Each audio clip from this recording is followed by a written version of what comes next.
Hello guys, we are here back again at Dagda and it's Halloween this evening and we are with the Haggard!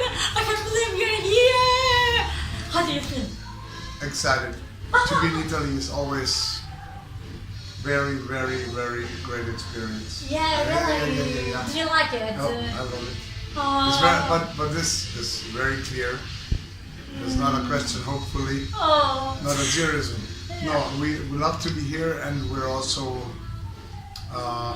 excited to play here tonight in this club. We've never been there. Yeah. So we enjoyed enjoyed it a lot. Yeah. And we are willing to see everything because we are before the concert, so we're just circling down right now. So I want to ask this kind of question. Okay. Haggard. Why did you choose this name? Why? How did it come? Well, it came by coincidence. We just opened the dictionary and pointed the finger on it. Really? And it was in a time, it was 1991, 81? 81? No, 89. 89? Oh. 1989. So, okay, yeah. And it was a time where a lot of bands choose very violent names. You know, when you see Napalm Death and Cannibal Corpse and you know. But destroy everything! Yeah, we wanted to choose a name where we have some kind of flexibility. Yes, and I think Haggard means wild in Old English language.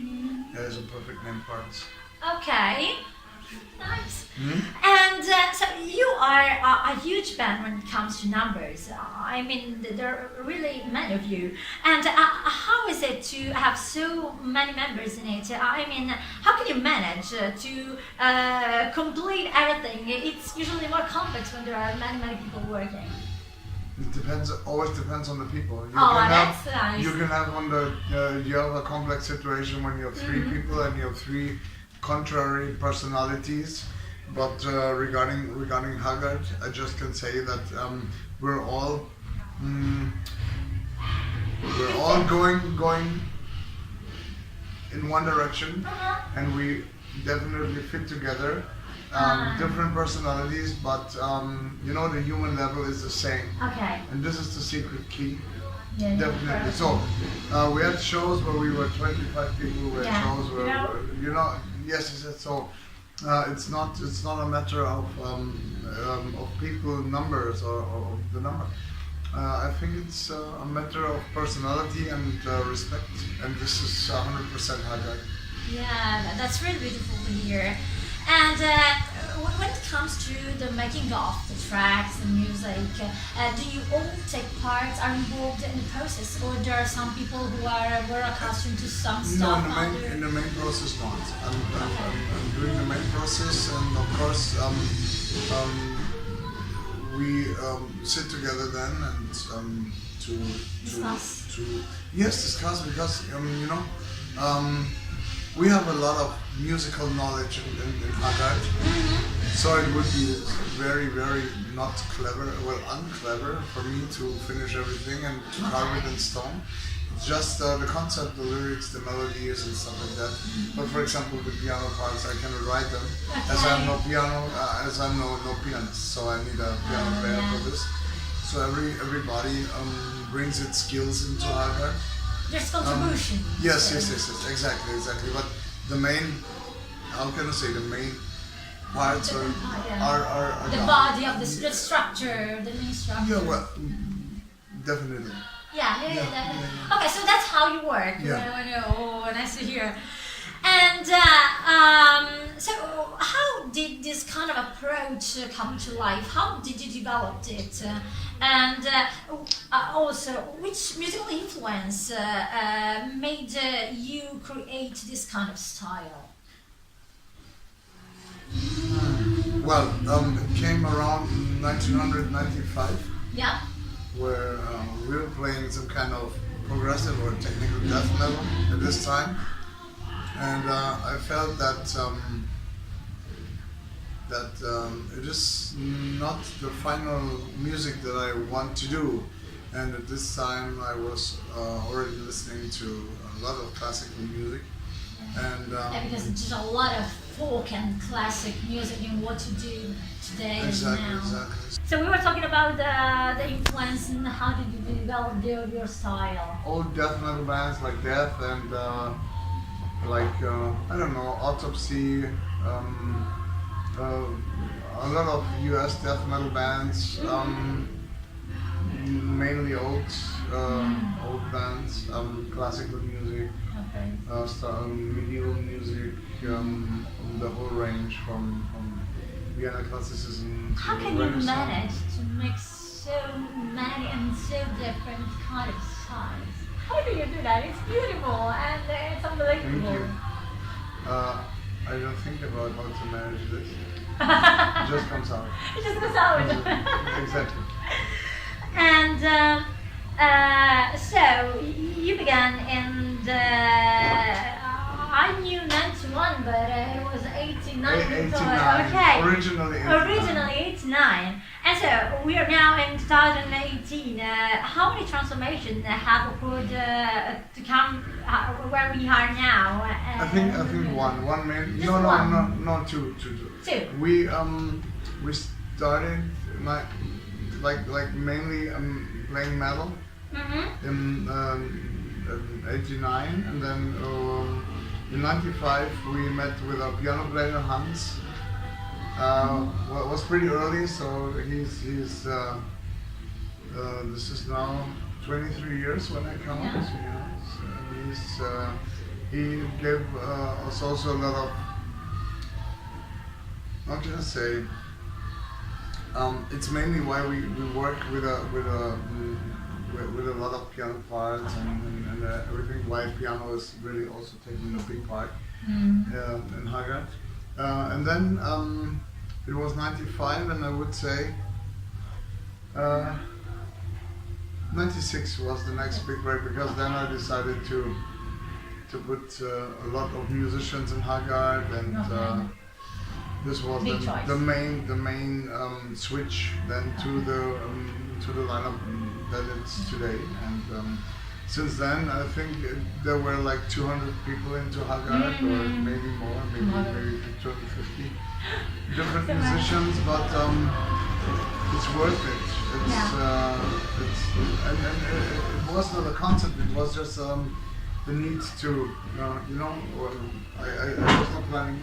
It was just a necessary action regarding the composings. Okay. And we had the option also to use sequencers and to use, I don't know, all kind of MIDI stuff, but I never was a fan of that, honestly, because you can hear that it's no real. It's something different, a lot.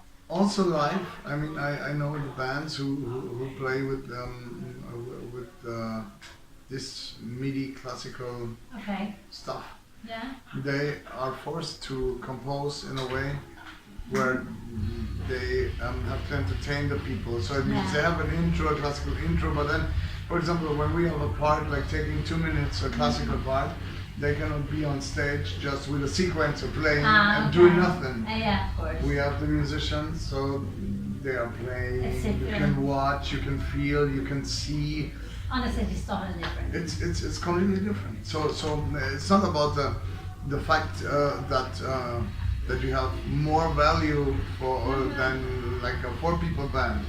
It's not about the fact that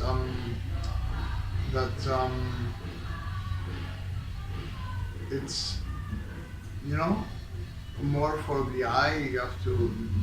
There's no time to rest. Always somebody's playing, and things are changing. It's about to get real music from real people. This is the main.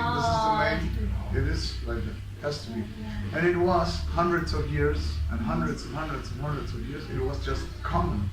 When you went to an orchestra concert, also today, of course, you get, you know, there are 60, 70, 100, 25 or 40 people playing for you. Depends on the orchestra, of course, but they're real people. Nobody would ever think about to let an orchestra play and put MIDI stuff into it. So it's about real music and real people, and mainly real instruments. So we have wooden instruments, you know, the traditional orchestral instruments, no electric violins, no bullshit like that. I don't like that. That's a meaningful choice. I mean, there's much thought behind what Definitely, definitely. Yeah. So I want to ask you this kind of question. Every time I ask it, someone hates me. But anyway, is there an album or a track that you prefer over the others? That's more closer to you in some sense, that you feel is more yours than everything else? There are 4 albums. Ah, okay. Ask somebody who has 4 children which children is the one who he loves most. You I will know, say it's a terrible all of question. them. There is no, it's not possible to No name one preference. album. No preference at all. Just Every- different reasons every to love album- everyone. Everyone. Yeah, of course. Yeah, and that's a strange question, but I have the urge to ask. Why Hermanling is sung in Italian? And how did you manage to find a way to have a place for it in an album that's dedicated to Galileo? And why dedicated to Galileo? First of all, let me say that when you looked at the CD, you see the name Laura Belli singing Hermanling in Italian. Yeah. That's the Then reason. this answers the question why it is in Italian. Okay. Because The singer. the singer, she's from Argentina, but she sings very, very good Italian as well. So that's why we chose Italian language. The second reason why Italian, because I love Italy and I love Italian. that's I love really well Italian to hear. language. No. Italian for classical music, Italian is the language. The Yeah. language to sing. Oh, For it's me- so for me- beautiful to hear Also, that. no, Italian and German are Of course. the languages to, you know, for Opera. operas to sing. Then, Galileo. no, it's also That's it. Hermanling. Usually Hermanling is in Scandinavian language, Old Swedish Yeah. language. And We're accustomed to hear that. in case, as a soprano, I would have Marita Solberg, which is an amazing soprano, and I really adore her, from Norway. I would have done Hermanling in Swedish or Norwegian language, but it was an album about Mr. Galileo Galilei. I appreciate him a lot because he, not only as a figure, as the guy that is also responsible, together with others, but he's one part of those guys that were fighting for us. So we have the knowledge that we have today. Yeah, of course. If these guys wouldn't have existed, supposedly we would think today that, you know, like the flat earth society, Yeah, that of course. the earth is a disc and blah blah blah. Still applies to the Bible. Yeah, it's always, and this was it wasn't a time where it was very dangerous to speak the truth. Yeah, of course. Yeah. And it is like that today as well. Yeah, You know, you have people who jail is there for you if you're against what upper class thing. this, and also regarding society, regarding politics, there are a lot of countries where you cannot say what you think about Yeah. your country or The culture. yes, it's also these times are very present in multiple countries on this earth, you know. But Mr. Galileo Galilei, I appreciate him because he was into astronomy. And I'm a big astronomer. Astronomer, yeah. And I'm a big fan of that. After Also, Michel Nostradamus. He was into astronomy, and it was the figure of our first 2 albums. So Okay, yeah. this is very important, you know. So astronomy is behind. We are on this planet Earth, Yeah, first. and we think that humanity is some kind of superior race, you know, humans. Yeah. The thing is that out there supposedly are others Yeah. that how can I say, everything is not so important that how humanity or how the humans think it is. You know, and when you have problems, huge problems, and you go out in a field and you see the stars outside, you notice how small you are. Yeah, with just a dust grain. With a grain of dust in an eye blink. So of time. So it's you know, and it's good to center yourself. Yeah, you get centered. For me, it simply helps. To remember where's your place, your true place. Yeah. And also to see that you know that there can be a lot more than only this we have here. And Galileo Galilei, you know, he was investigating, he was decrypting, he was discovered so many he things. was really a pathfinder. That's why him. And also my love to Italy was also a reason, because it is like that. You have a country here that maybe now with politics and blah blah blah. Isn't that, But when you go back, you had people here like, just name the big ones. You had Leonardo da Vinci, for example. He was not just a person who had good ideas. I mean, he was just a genius, you know. Then you had Galileo. You had, Giordano Bruno. There are too many. Yeah. So it's you know, medieval times in Italy are very important for music, and as well as for culture and knowledge. Yes, it was some kind of high time, you know. And that's why, this is also something that, well, I don't want to say that it's a little bit forgotten, but you know, the people always should remember where they come from. Yeah. This is very important, and I just can say that the land of Galilee, for me, is a beautiful, very beautiful country with beautiful people. No, don't do that.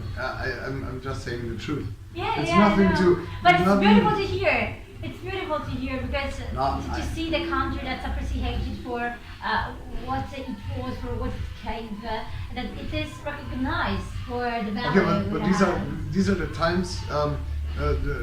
These are the situations in a time where. How can I say? I mean, the European Union nowadays, it is a union, and every country is somehow fighting for itself. Okay, the most important is that it stays together. Because also the stuff with the money, the euro. Everybody's complaining about the euro, but history shows that countries with the same currency did very seldom fight against each other in wars, because it unites. Also, we were traveling. We studied Germany, Austria. We went to Hungary. We went to Romania. We went to Bulgaria. We went to Croatia. We went to Austria again, and now we're in Italy. And did we have any trouble at the border touring? No, because we just showed our passports. They checked us. This is the European Union as well. So everything has good parts and bad parts, and it's just I mean, European Union is very young, so it is good when there is some tension and some adjustments, because every country, of course, needs to have its own identity. Okay, because if we're all just Europeans, that will not work at all. Okay, because Germans are Germans, Italians are Italians, and they have their culture, they have their rules, they have their traditions. But on a higher level, on a higher economical level, we need some kind of unity that I'm sounding like a politician now. But this is how I sense it. There's a lower personal level, and this has to be free. There has to be no any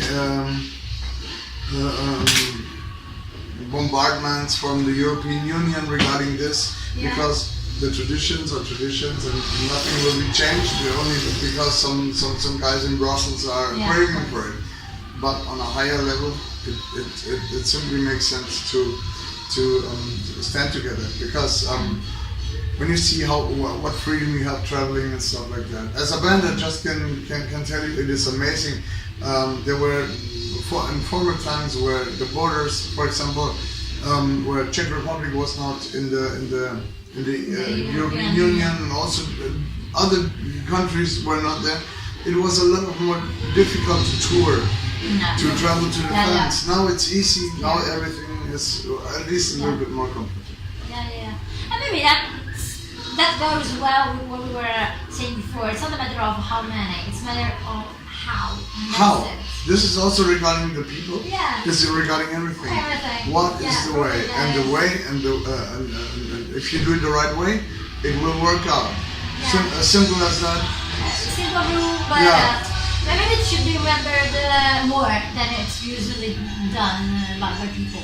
I have to say that we here, I mean, I traveled, I think, 36 countries. Okay. And I just can tell you that when you wake up in the morning, you can move your arms and legs, you can walk, you can turn on the water and it comes clean water out. You go to a store, you can buy something to eat, at least there is something to buy, you know? Then this means a lot of luxury, and sometimes the people, they need this luxury, you know, life is so shit, I cannot buy the newest iPhone, life is so shit, I want to have a new car. I mean, this is important as well. But sometimes the basics of thankfulness, of appreciation just for the very basic things that we have here.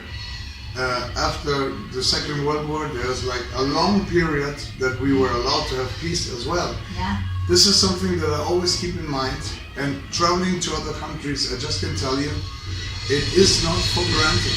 What we have here, it is not for granted. And that's also something, like, this is general my credo in life. Nothing is for granted. So also the little things matter, you know, and also regarding the musicians, I'm so thankful for the experience that I am allowed to make with them, with all of the personalities, and it's a good way. Yeah, I really do like that. And so, last question is, what can we expect for the future?